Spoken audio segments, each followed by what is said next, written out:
tudo permaneça, a fim de que tudo quanto em meu nome pedires ao Pai, Ele vos conceda. Amém? Amém. Então pode se assentar em nome de Jesus.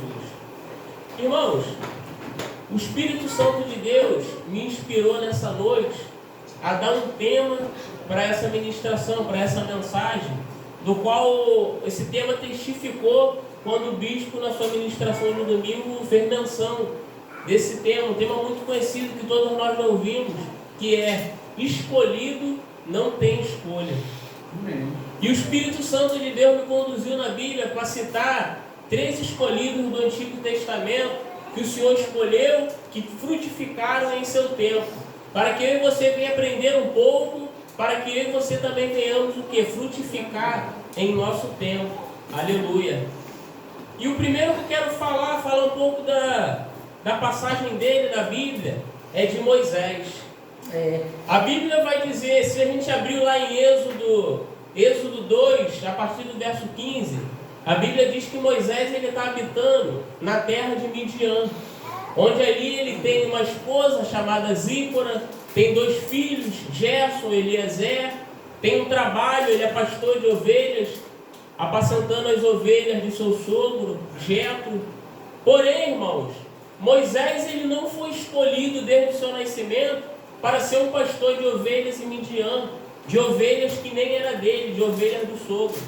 Deus escolheu Moisés para que Moisés fosse o quê? O libertador do seu povo que estava sendo escravizado no Egito. Assim também é comigo e contigo, que estamos aqui essa noite.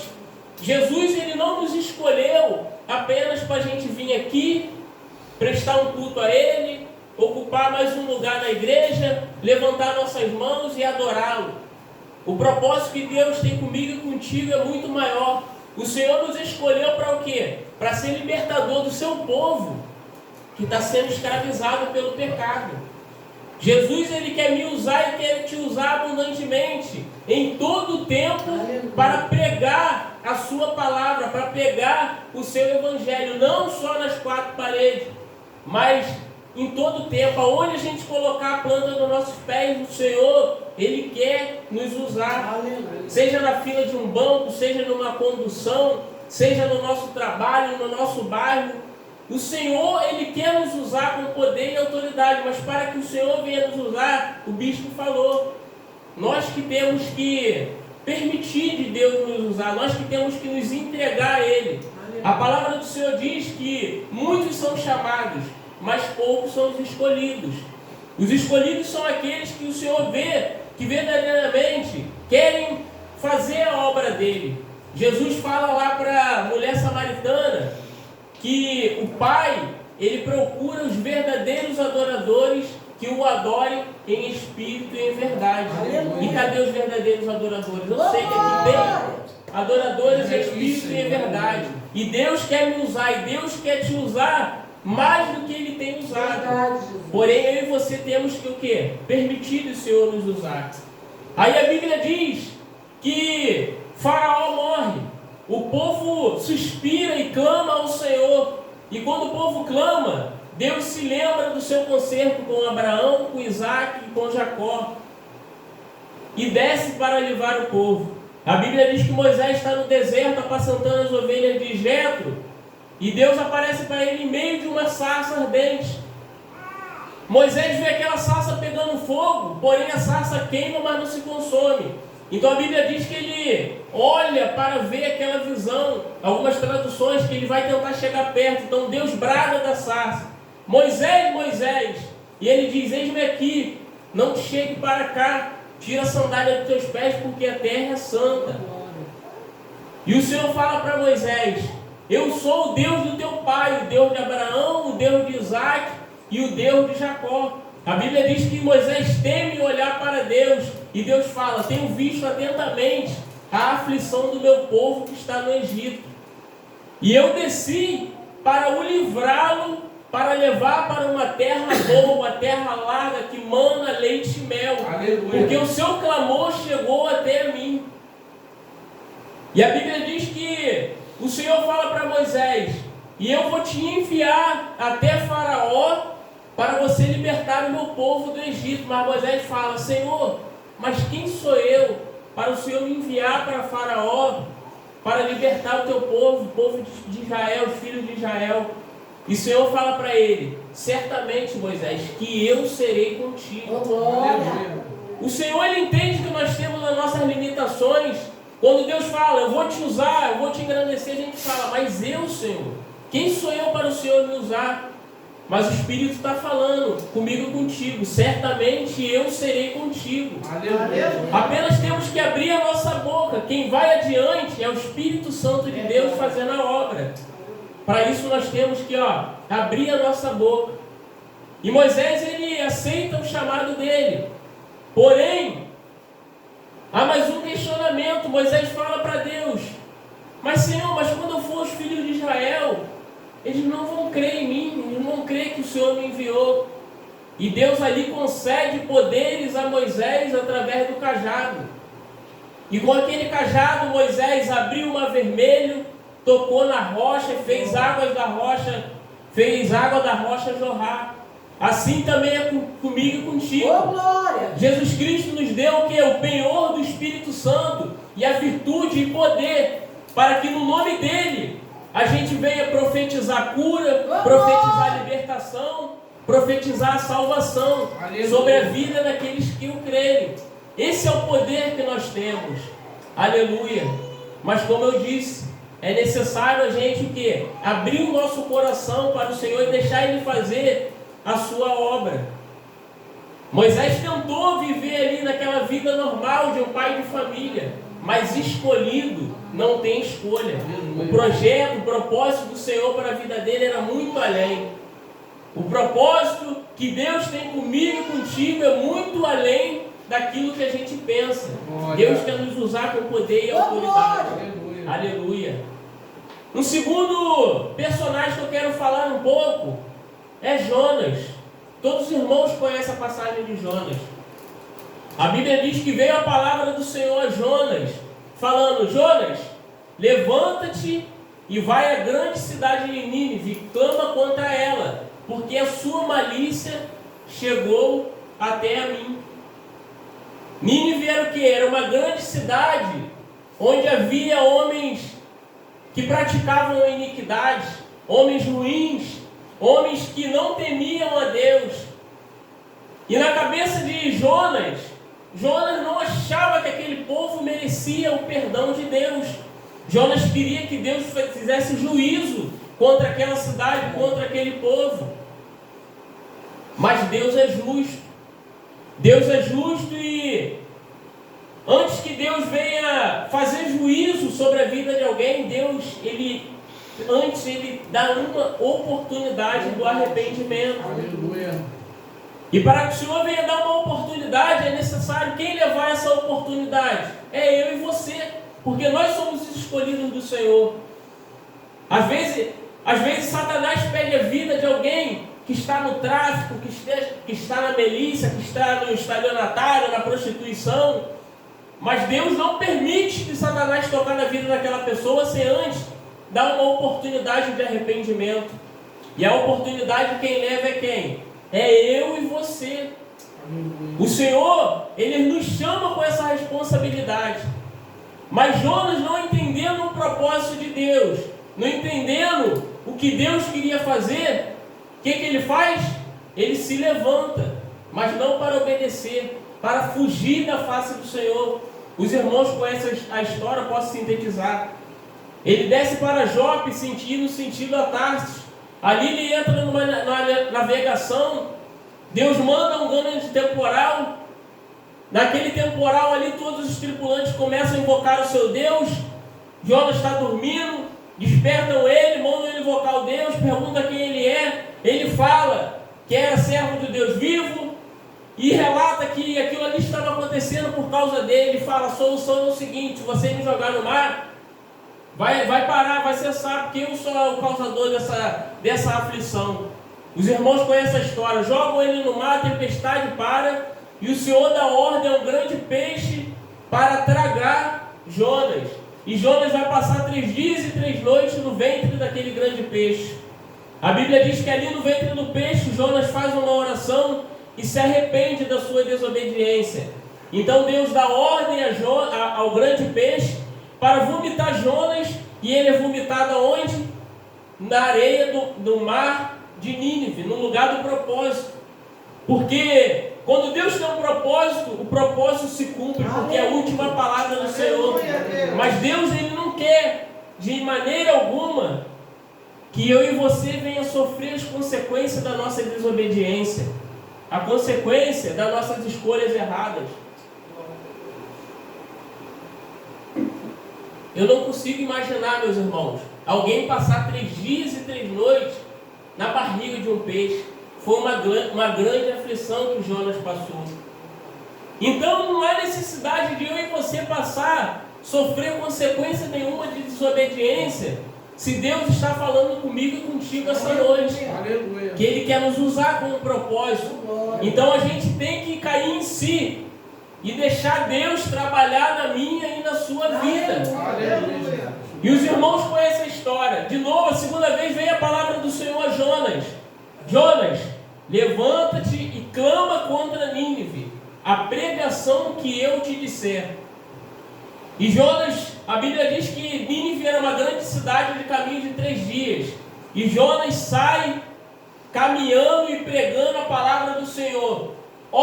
Dentre 40 dias, Nínive vai ser advertida, vai ser destruída. E a Bíblia diz que o povo creu na pregação de Jonas, todos se arrependeram, se humilharam com pano de saco e proclamaram um jejum, desde o menor até o maior, até mesmo os animais, nenhum deles comeram. A Bíblia diz que até mesmo o rei se despiu das suas roupas reais, se vestiu de pano de saco e se humilhou, que ele falou que porventura vai que Deus tenha misericórdia de nós. E a Bíblia diz que Deus, vendo a obra do povo de Nínive, como eles se arrependeram, a Bíblia diz que Deus se arrependeu do mal que Ele iria enviar para aquele lugar. E esse arrependimento que a Bíblia fala, não é um arrependimento que eu e você conhece. Por quê? O arrependimento que a gente conhece, o arrependimento do ser humano, é o quê? É um arrependimento depois do fato. Deus se arrepende antes do fato. Eu e você cometeu algo errado. Aí depois de ter cometido, a gente se arrepende. Meu Deus, por que eu fiz isso? Deixamos de fazer um bem na vida de alguém. Se arrependemos. Meu Deus, por que eu não ajudei essa pessoa? Deus não. Deus, ele se arrepende antes do fato. Então esse arrependimento que a Bíblia fala é o quê? Mudança de pensamento. Deus pensou em mandar o mal, mas por ter tido arrependimento, ele pensou, eu não vou mandar mais. Aleluia. E é assim na vida de muita gente nos dias de hoje. A gente se engana muito com o tempo da graça. O bispo já cansou de falar que a gente acha que porque estamos na graça que Deus não faz justiça. Ananias e Zafira morreram no tempo da graça porque o que? Mentiram para os homens de Deus, mentiram para o Espírito Santo. E nos dias de hoje também o Deus não mudou, continua sendo o mesmo. Porém, pelo sacrifício de Jesus Cristo, superabundou a graça. Mas ainda assim, Deus vai dando corda, mas chega uma hora que o Senhor tem que puxar. Quando o Senhor vê que está indo longe demais, o Senhor tem que puxar. Mas sem antes não dar a oportunidade do arrependimento. Aleluia. Aleluia. Então que eu e você venhamos abrir a nossa boca, meus irmãos, falar a pregação que Deus colocar em nosso coração, porque a todo tempo o Senhor sempre está colocando pessoas na nossa direção, e muitas das vezes a gente se acovarda. A gente pensa que a coisa da nossa cabeça, será mesmo que é para mim falar? Não sei se é para mim falar, e a gente perde a oportunidade, e a pessoa vai embora, a gente não fala que Jesus Cristo quer transformar a vida dela, que Jesus Cristo quer salvar ela, que Deus tem propósito na vida dela. Por quê? Porque muitas das vezes a gente se acovarda, ou porque a gente não está entendendo os propósitos do Senhor em nossas vidas. E muitas das vezes fazemos o quê? Igual Jonas. Queremos fazer as coisas do nosso jeito. Mas escolhido não tem escolha. A última palavra do Senhor que vai prevalecer é a vontade de Deus. A Bíblia diz que muitos são os projetos do coração do homem, mas o que vai prevalecer é a vontade do Senhor. Aleluia. Aleluia, glória a Deus. Louvado seja o nome do Senhor. É uma mensagem pequena. O terceiro que o Senhor falou muito ao meu coração. Ô, glória! Coisa linda. Foi o profeta Elias. Todos conhecem o profeta Elias, foi conhecido como o profeta do fogo.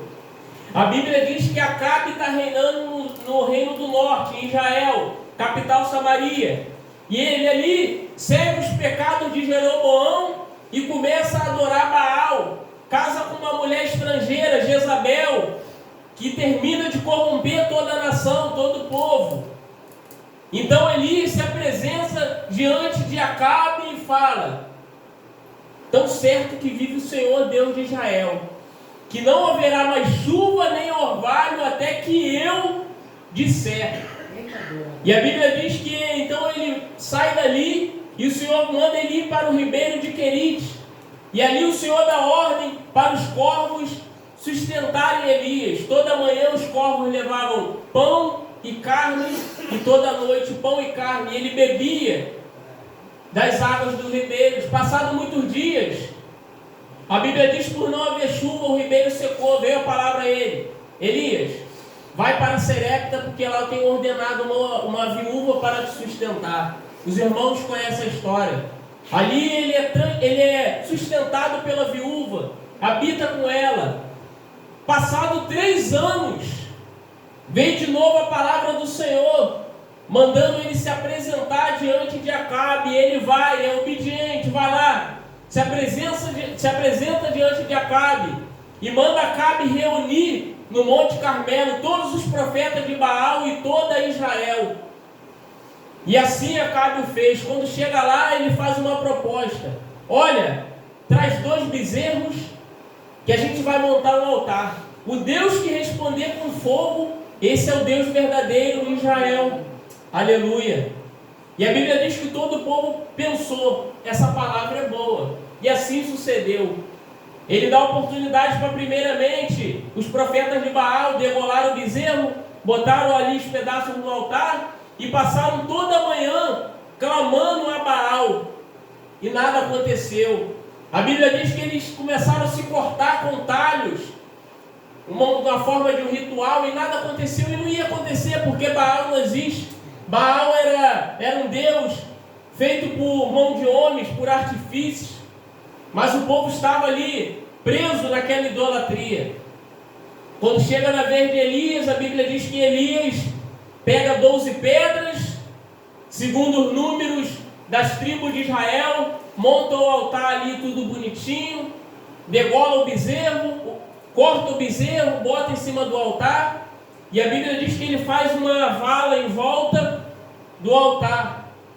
E ele dá ordem para um homem que tinha um cântaro: joga água, molha o sacrifício. E ele faz isso durante 3 vezes. A Bíblia diz que era tanta água que a vala até se encheu de água. Então ele, diante do sacrifício, diante do altar, ele fala: ó Senhor, Deus de Abraão, Deus de Isaac, Deus de Israel, manifesta aqui, Senhor, para que todos vejam que segundo a Tua palavra eu fiz todas essas coisas.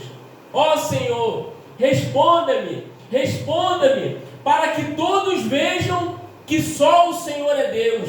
Aleluia. E a Bíblia diz que desceu fogo do céu e consumiu todo o holocausto, e até mesmo a água que estava em redor ficou seca.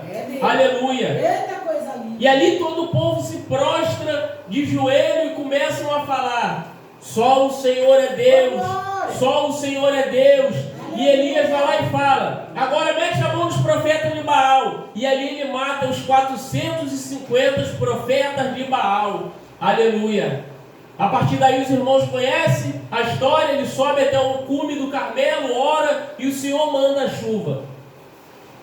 Acabe chega até a esposa dele e contou tudo que Elias fez e como ele matou os profetas.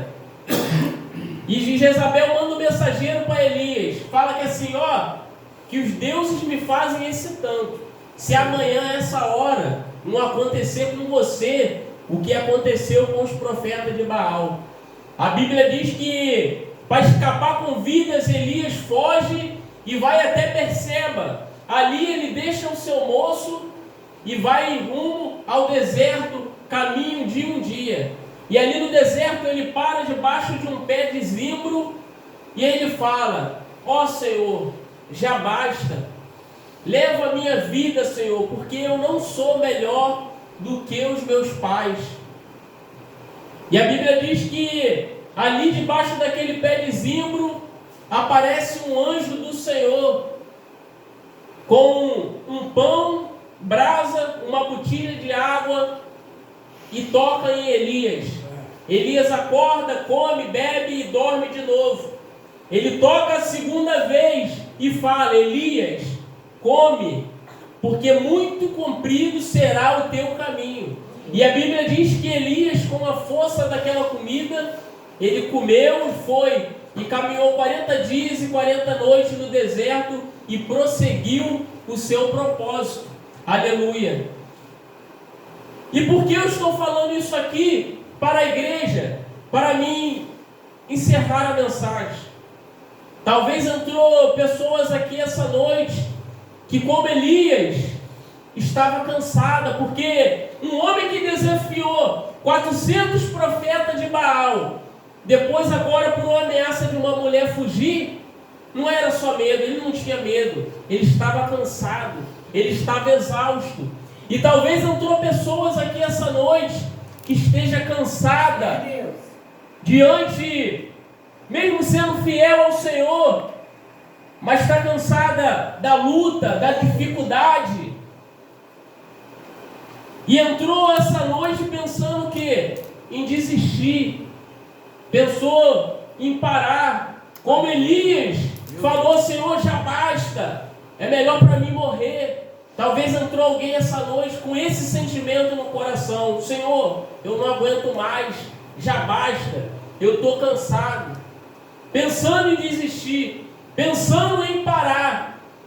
Mas há uma palavra profética aqui nessa mensagem. Aleluia. Assim como Deus enviou um anjo e tocou em Elias com pão e com água, e Elias recebeu um renovo para prosseguir a sua jornada, o Espírito Santo de Deus hoje está dando um toque na sua igreja. Aleluia. Trazendo um renovo. Glória. Para que eu e você continue Aleluia. prosseguindo a nossa jornada, para que a gente não venha desistir do nosso propósito, porque escolhido não tem escolha.